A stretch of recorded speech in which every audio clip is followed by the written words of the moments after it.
Yo, Dustin, you fought well, but it's over. GG. Paul also put some slaps.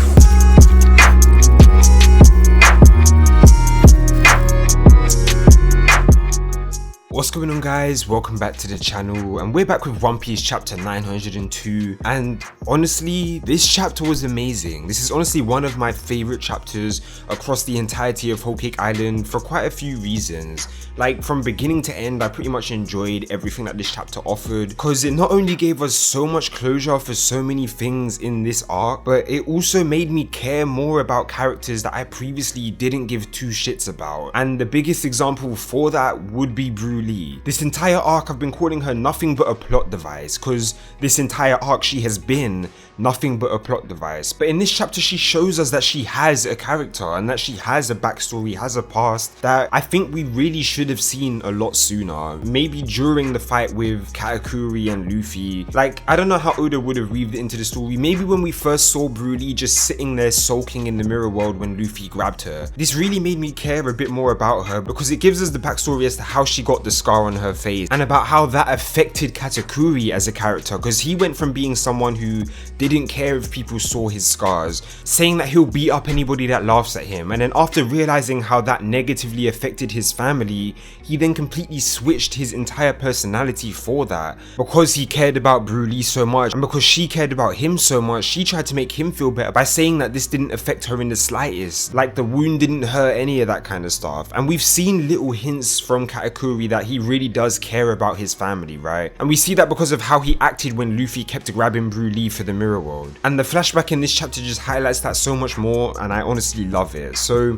yeah, no complaints from me there. I just wish that we got it a bit earlier in the arc. But yeah, we also get some brief moments between Sanji and Carrot, which again I think were amazing. Like, we see Sanji basically blaming himself for Pedro's death and apologizing for him causing Pedro's death, and we see Carrot coming in to console him, basically telling him to thank Pedro instead of apologizing to him, since this was Pedro's choice and he did this for the crew. But then she ends up being the one that's upset, and I really do love this moment. I'm not actually sure why, but I feel like it just adds a lot more weight to Pedro's death, because up until now, I haven't actually believed that he's been dead because, well, I don't need to explain that. We all know Oda's track record with that kind of stuff. But this just adds a lot more weight to the fact that Pedro is dead and that he is gone, and these people are now grieving over him in their own way, which I think is dope. So yeah. But speaking of Sanji, we also get some more moments between Sanji and Pudding, more so on Pudding's side than it is of Sanji. We get to see what her final request was. It turns out that it actually was a kiss, but she kissed him and then took away his memories of that kiss for some reason. I'm not actually sure why. So she's the only one left with those memories, and she's literally crying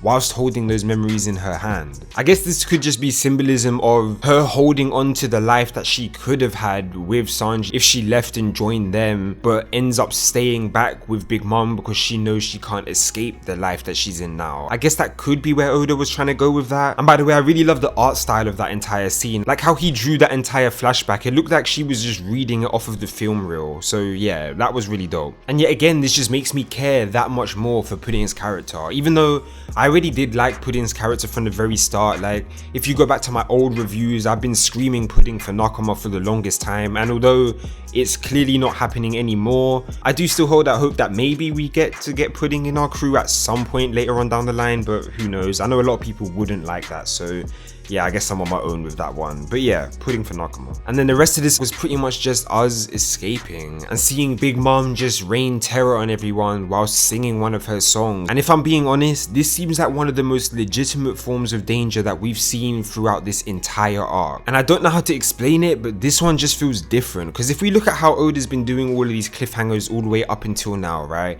He leaves off the chapter on a huge moment and then solves it next chapter. This feels completely different, because what's happening with Jinbei and all of the fishmen and everybody like that helped us escape, it doesn't feel like this is going to be instantly resolved. Like, Jinbei and the fisherman now have Big Mom towering over them, asking them whether they want to live or die, and I don't think we're gonna get a resolution to that till we next see Jinbei. I could be wrong, but that's just how I see it. So that danger of Big Mom possibly having killed Jinbei or possibly having injured Jinbei quite badly is always gonna be there, and like I said, we might not see it until we next see Jinbei or until we next encounter Big Mom, whichever one happens first, and the same goes for all the rest of the fishermen. So yeah, I'm glad Oda chose to do that with Big Mom instead of having her catch up with Luffy and then do that whole cliffhanger scene again, because that was really starting to get boring if I'm being honest. But now we've actually got something to think about in the long run instead of just hoping for a short-term solution. So yeah, and I'm gonna say it again, but honestly I really did enjoy this chapter. I think this chapter was amazing,